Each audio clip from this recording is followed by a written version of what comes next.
Et c'est parti, les amis. On continue de monter notre classement. Hello, on est 1003. J'ai joué E4 pour contrôler le centre. Et il contrôle le centre avec le pion C5. Ça s'appelle la sicilienne. Et je vais vous recommander une ouverture très intéressante contre la sicilienne. On va jouer le coup D4 avec une idée en tête très agressive. J'imagine que mon adversaire va manger le pion. C'est pour ça qu'il a joué C5, pour m'empêcher justement de prendre le contrôle du centre avec deux pions. Donc normalement, il devrait manger. On va voir ce qu'il fait. On affronte un joueur classé 993, on a seulement 10 points et lot d'écart. Qu'est-ce qu'il fait? Eh bien, il prend pas. Il joue pion en D6. Mais là, qu'est-ce que vous feriez à ma place? Bien sûr, dans une prochaine partie, on verra sans doute un adversaire qui prend. Je jouerai toujours ce coup contre la sicilienne. Et là, il joue D6. Et bien sûr, si je calcule les lignes forcées, je peux manger ici. Il va être contraint de remanger, sinon il a perdu il a perdu juste un pion. Et là, évidemment, on peut manger la dame et lui enlever le droit au roc. Maintenant que son roi a bougé, il ne pourra plus jamais faire le roc. Et en plus, ça c'est un peu plus avancé comme concept, mais son pion en C5 est très mal placé parce qu'il vient bloquer le développement de son fou, ce qui n'est pas le cas pour notre fou à nous. D'ailleurs, j'ai un joli coup forcé ici qui crée une menace, un coup de développement qui crée une menace, on adore. Je joue fou C4, il part la menace, bien joué à lui, je vais continuer de me développer. Allez, ce cavalier, je pourrais faire le petit roc, mais c'est un des cas où peut-être le grand roc, ça va me permettre de ramener tout de suite une tour en échec sur son roi. Il fait F6. Il veut contrôler les cases de mon cavalier. Intéressant. L'inconvénient de ce coup F6, c'est que le pion E6 est un peu affaibli, mais il est encore protégé par son fou. Donc moi, je vais juste continuer mon développement. J'ai 3 pièces de développer contre 0. On a une avance de développement. Mes prochains coups sont probablement fou se développe quelque part, et comme il vient de m'empêcher de me développer ici, alors je vais mettre mon fou en E3. J'ai 4 pièces de développer contre 0. Ah, il sort enfin une pièce. Et là, évidemment, c'est ce que je vous disais, je fais le grand roc, je mets mon roi à l'abri et surtout, je ramène une tour à l'attaque. Comment continuer? Je vous laisse réfléchir, mettre sur pause éventuellement. Et bravo à tous ceux qui ont repéré que le pion C5 était en prise simplement, puisque le cavalier ne peut pas reprendre, il est cloué par la tour, donc je gagne un pion. Je gagne un pion, on a un pion de plus et un meilleur développement. La partie commence très très bien. J'avais hâte de vous montrer l'idée contre la sicilienne, mais je vous la montrerai dans une prochaine partie. Si vous voulez être sûr de ne pas rater, abonnez-vous à la chaîne et je vous remercie d'avance pour votre soutien. J'espère que vous faites de beaux progrès avec cette série vidéo. Si je vois que ça continue à avoir un succès aussi incroyable, le premier épisode, je pense que j'ai gagné 1000 à 1500 abonnés sur TikTok. Si je vois que ça continue à avoir un tel succès, évidemment, je vais continuer à faire ces vidéos. Pion B6, il attaque mon fou. Comment jouer? Est-ce que j'ai envie de manger son cavalier? Non, pas vraiment, parce que je vais le développer. Donc ça me plaît pas trop. Je vais plutôt garder mon fou sur cette belle diagonale. Et là, à votre avis, quel est mon plan pour la suite de la partie? Voilà, ça, je vous l'ai déjà dit. Un fort joueur, il n'aime pas avoir une pièce qui fait rien dans sa position. D'ailleurs, dans le livre de Haggard, un très célèbre entraîneur, il dit qu'une des questions pour se repérer dans le milieu de partie, c'est de se demander quelle est sa pièce la moins bien placée. C'est une question que vous pouvez utiliser. Là, regardez, ça c'est pas mal. Ça c'est pas mal. Bah, le cavalier, il est sorti, il est pas mal. Ce cavalier, il est un peu dominé, c'est vrai, par ces pions-là. Donc c'est la deuxième pièce la moins bien placée. Et il y a cette tour. Mon adversaire a abandonné. Et juste, s'il n'avait pas abandonné, on aurait probablement continué en doublant les tours comme ça sur la colonne D pour créer des menaces. C'est dommage qu'il ait abandonné, mais c'était une belle ouverture. On va affronter un autre adversaire. Cette fois, j'ai les pièces noires. Mon adversaire est 1021. Il joue D4 et on fait tout le temps D5. On prend le contrôle du centre. Je l'empêche de mettre un deuxième pion au centre. L'autre coup très populaire sur D4, c'est le cavalier qui sort ici, parce que ça empêche aussi E4. Mais le plus simple, je vous recommande, c'est D5. Et là, il fait une ouverture qu'on va beaucoup voir, à mon avis. C'est le système de Londres. Ok, bon, moi je me développe. Pas ce cavalier-là, hein, parce que n'oubliez pas, dans ces positions du pion dame, on veut utiliser le pion C pour essayer de l'échanger contre un pion central, le pion D, et obtenir in fine une majorité centrale 2 contre 1. Donc ça serait une erreur de mettre le cavalier en C6. Ok, et là, regardez, donc il se développe, et là, je vais justement faire ce que je viens de vous indiquer. J'aurais pu le faire même avant de développer ce cavalier. Les deux sont possibles, mais bon. Donc là, s'il prend, en fait, c'est un sacrifice de pion temporaire, mais on va pouvoir très très vite, a priori, regagner le pion. Soit en faisant un échec et en regagnant tout de suite le pion si on est inquiet, soit, s'il avait pris, on peut aussi faire E6, même si temporairement ça enferme notre fou, mais on va pouvoir récupérer assez vite le pion et avoir la majorité centrale, comme je vous l'indiquais. Et donc lui, il fait pion C4. Waouh! Alors là, ça, c'est toujours très complexe au G7 quand on a 4 pions qui se font face comme ça.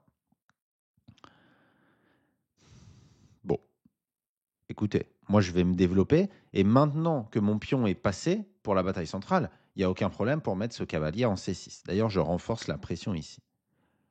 Il mange en D5. Vous voyez, moi, il y avait une tension entre les pions. Mon réflexe, et c'est ce que vous devez retenir comme phrase, quand il y a une tension aux échecs, on renforce la tension. Ça veut dire quoi renforcer la tension? Ça veut dire mettre les pièces en contact avec les pions, de sorte que lorsqu'il y a un échange, et c'est le cas ici, mon adversaire prend. Alors là, je vais reprendre du cavalier, parce que si je reprends avec la dame, il va gagner un temps de développement. Donc je reprends avec le cavalier, c'est moi qui gagne un temps sur son fou. Et mon cavalier, il est bien en contact encore avec cette tension. OK. De sorte que quand les pions s'échangent, il faut que mes pièces qui ont renforcé la tension, elles explosent en termes d'activité. Donc, si je résume, quand il y a une tension entre des pions comme ça, en général, il ne faut pas être le camp qui prend. Il faut plutôt continuer. Par exemple, là, comment je pourrais renforcer cette tension? Eh bien oui, un coup comme Dame B6, ça renforce la tension. Je renforce la pression. Et s'il prend, eh ben, je prends avec la dame et OK, ma dame s'active. Bon. C'est pas ce qui se passe ici. Il fait E3. Et E3, je pense que c'est une faute tactique. Je vous laisse faire le calcul des lignes forcées. Vous mettez sur pause si vous voulez plus de temps que ce que je vous laisse. Ici, calcul des lignes forcées prises. Il est obligé de reprendre. Et ensuite, j'attaque 3 fois ce pion qui ne sera défendu plus que 2 fois. Ça, c'est les choses qu'il faut que vous commenciez à voir là, à 1000. Alors, avec quoi on prend? J'ai envie de vous dire, comme on a gagné un pion, on devrait plutôt essayer d'encourager les échanges. Maintenant, c'est encore une histoire de calcul. Il faut quand même calculer. Ça, c'est un peu plus avancé. Je ne devrais pas vous montrer ça maintenant. Mais si je prends du cavalier et je calcule la ligne forcée, il mange. Bon, mettons que je mange avec la dame. Il a peut-être un échec ici. Je peux couvrir avec mon fou. Il peut manger ma dame. C'est toujours une ligne forcée. Aux échecs, il faudra réussir à calculer ces lignes forcées. Mais pas tout de suite, hein, vous inquiétez pas. Pion prend. Et à la fin, il peut faire fou prend échec. Et roi prend. Et je suis déroqué. Est-ce que c'est la fin du monde? J'ai l'impression que non. Donc je vais prendre. Bon, ça, c'est quand on sera 1500 et plus. Vous inquiétez pas. Là, c'est du calcul pas facile. Mais je veux déjà, d'ores et déjà, vous montrer un peu comment ça va se passer pour que vous vous habituiez.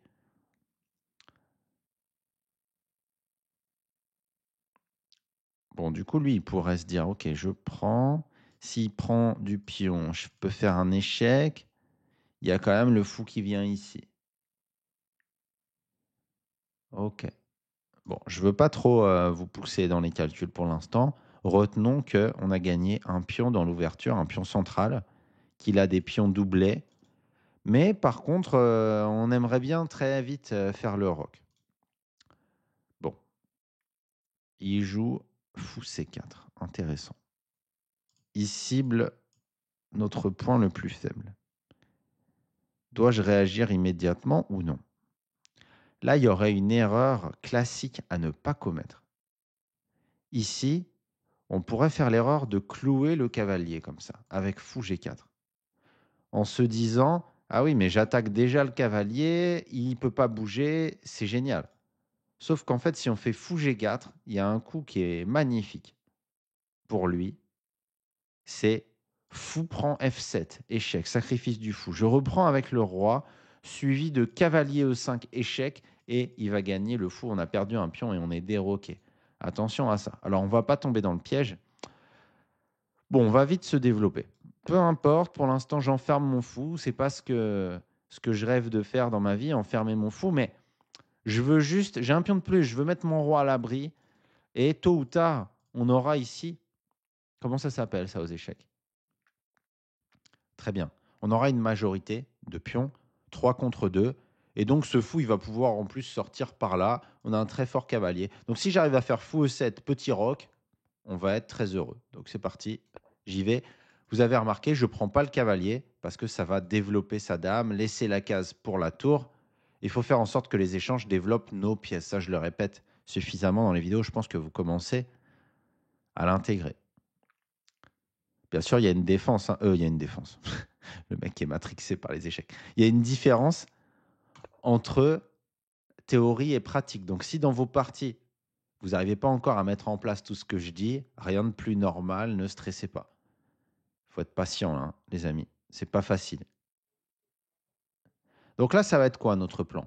Eh bien, pour l'instant, finir le développement. On a une pièce qui n'est pas développée, on peut finir le développement. Avec fou ici, le problème dès qu'on va faire fou D7, c'est quoi? Le problème dès qu'on fait fou D7, c'est qu'on bouche la défense de Notre-Dame sur le cavalier. Si je fais fou D7, il va pouvoir manger, je vais manger, et il va manger. Et il gagne un pion. Alors, il faudrait trouver un autre moyen de développer ce fou. Bon, n'oubliez toujours pas de vous demander que veut faire l'adversaire avec son dernier coup. Il attaque ça, mais c'est défendu. D'ailleurs, mon fou est à 2 cases de son cavalier, donc ça me rassure. Je domine toutes ces cases. Ici, je vais jouer... Je pourrais jouer plusieurs coups. Je pense à Dame B6 pour laisser ma tour venir ensuite sur la colonne D, bien soutenir ce cavalier. Après Dame B6, je pourrais aussi reprendre mon plan de développer le fou. Et sinon, je pense à B5 aussi. Peut-être vous pensez à ça à la maison, avec l'idée de développer mon fou ici. Bon, B5, il faudrait calculer quand même la prise ici. Ok. Mais je vais faire, on va voir si je vais faire le coup qui n'est pas parfait. Je vais faire B5. Il peut éliminer le défenseur du pion en prenant. Et si je reprends, gagner ce pion. On va voir si mon adversaire trouve ça. Et non, vous voyez, à ce niveau, tactiquement, il y a encore des lacunes, puisque là, évidemment, il me donne une pièce pour pas grand-chose, en fait, pour rien. Donc, ok. Vous voyez, si tactiquement, vous êtes un peu affûté, vous allez gagner beaucoup de points au début. Et là, il continue. Hop. Bon, bah merci. Ok. Donc, on a 2 pièces de plus. Si je prononce les mots magiques, conversion, technique, mon adversaire risque d'abandonner. À tout moment, des fois, il y a une stratégie de fou pour faire abandonner votre adversaire. Et bah, j'ai un message comme quoi il a quitté la partie. Et je pourrais revendiquer, vous voyez en bas de la caméra, je pourrais revendiquer la victoire dans 10 secondes. Donc, il n'a pas abandonné, mais il a rage quit. Il a quitté de rage. Et on le pardonne. On sait à quel point ça peut être frustrant de perdre aux échecs, donc on ne va pas lui en vouloir. On continue, on se fait une troisième partie. Les amis, j'ai les blancs. On affronte un joueur à 1097 points d'interrogation. Ça veut dire on ne sait pas exactement ce qu'il vaut, donc méfions-nous. E4-5. On joue cavalier F3, toujours pareil, on attaque le pion. Il le défend. Et toujours pareil, on sort le fou et on vise le point faible de la position noire, le pion F7. C'est l'italienne. Ici, vous devez vous attendre à soit cavalier ici, soit fou là. C'est les 2 meilleurs coups. Après, on a d'autres coups qui sont intéressants et je vous les montrerai plus tard. Il y avait dans cette position, on peut jouer fou E7 Et puis plus rarement, vous rencontrerez quand même H6 ou D6 qui sont un peu inférieurs. Cavalier F6, c'est bien. Et on va continuer à faire ce qu'on fait tout le temps, c'est-à-dire on va sacrifier ce pion. Avec les blancs dans l'italienne, je vous encourage vivement à essayer de jouer pour l'avance de développement. Donc on le laisse s'il veut prendre ce pion, ça nous ouvrirait une colonne d'attaque sur son roi et lui il perdrait du temps avec son cavalier. Bon, il préfère faire fou en D6. D'accord? Qu'est-ce qu'on fait? On va répéter ce qu'on fait habituellement. On va essayer d'attaquer le centre. D'habitude, je fais pion C3 et pion D4. De sorte que lorsqu'il prend, on reprend et on a deux jolis pions au centre. Parfois, D4 direct, c'est intéressant aussi. Mais continuons sur ce qu'on a déjà fait. Ça, c'est un bon moyen aussi d'intérioriser les idées, c'est de répéter un peu les mêmes jusqu'à ce que ça rentre. Bon, alors là, par contre, il pourrait peut-être manger. Je remange et il gagne le pion, là, ici. Il va peut-être faire ça. Pas sûr que j'ai joué à la perfection. On va voir. Parce que tout à l'heure, il avait son roi au centre, mais là, il a mis son roi à l'abri. Donc, manger le pion, ça semble intéressant pour lui. Quel est le problème, en revanche, dans sa position? Le problème dans sa position, c'est que son pion central est bloqué par son fou. Du coup, même s'il gagne un pion au centre, eh ben, il a un problème pour développer ce fou et contrôler le centre. Et là, il aurait dû prendre, hein, évidemment. Et peut-être que c'est correct pour les noirs, mais évidemment, B6, encore une erreur tactique. Donc on voit qu'à entre 1000 et 1100 lichess, il n'y a que ça, hein, des erreurs tactiques. Là, c'est, évidemment, mettez sur pause si vous voulez réfléchir. Les amis, c'est E5. Là, tout le monde doit avoir vu ça, la fourchette. Avec le pion, on attaque deux pièces, il ne peut pas sauver les deux pièces. La partie est quasiment terminée déjà. Mais c'est important de comprendre comment bien concrétiser notre avantage. Donc, essayez de deviner les coups que je vais jouer. Je vais essayer de jouer les meilleurs coups à partir de maintenant.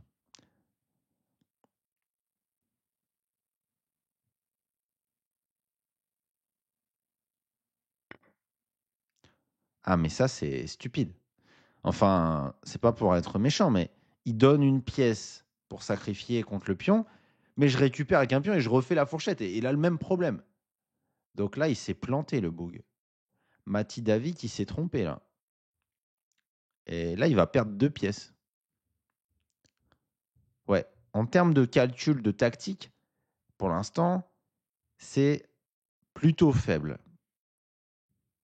Ce qui est tout à fait normal à ce niveau.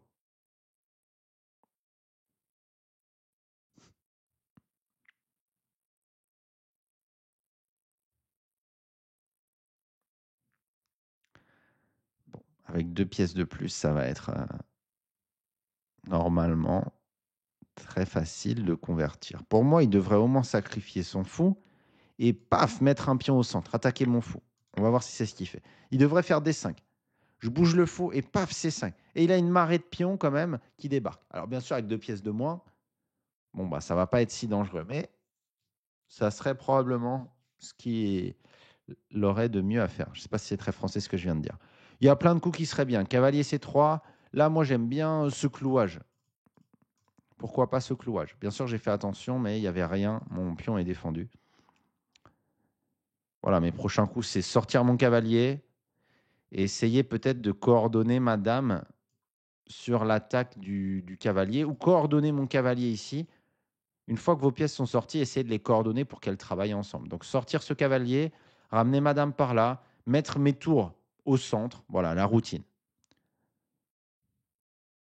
Si vous faites ça, vous allez gagner plein de parties. J'ai même une menace en fait, je viens de la voir. Si je fais fou prend, évidemment, il n'a pas envie de prendre du pion parce qu'il va s'ouvrir complètement son roi. Et si je prends et qu'il prend de la dame, j'ai une surprise pour lui. Fou prend, dame prend, j'ai une fourchette. Dame tour. Mais en fait, je vais même m'en foutre et je vais même continuer, parce que là, je ne sais pas pourquoi il a mis son fou ici. Je vais même continuer plutôt à gagner un temps de développement. Bon, fou F6, c'était peut-être très fort, mais je ne vois pas comment il va s'en sortir. Là, j'attaque ça. Il ne pourra pas me reprendre, il est cloué. Il fait fou là, donc il perd du temps. Là, évidemment, on va en profiter pour ramener la dame en jeu. Commence à y avoir du monde au balcon ici. D'ailleurs, on attaque aussi là-bas.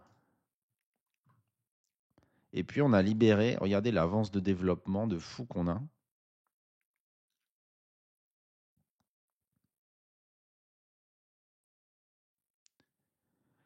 Ouais, là, ça va être bientôt la fin. Qu'est-ce qu'il va faire? Il fait fou E4. Qu'est-ce que vous jouez, les amis? Bien sûr, on prend le fou avec le cavalier. Et s'il reprend, simplement, on gagne la dame. Donc, on a maintenant 3 pièces de plus. Mon adversaire qui tombe dans le piège. Ça va être mat très bientôt. Oh, on a un coup incroyable ici.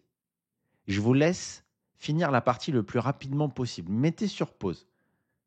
Comment finir la partie le plus vite possible dans cette position? On a un thème qui est rare de placer en partie. Regardez ça. Dame prend F7, échec. Le roi doit aller en H8, c'est obligatoire. Et après, à vous de jouer. Magnifique.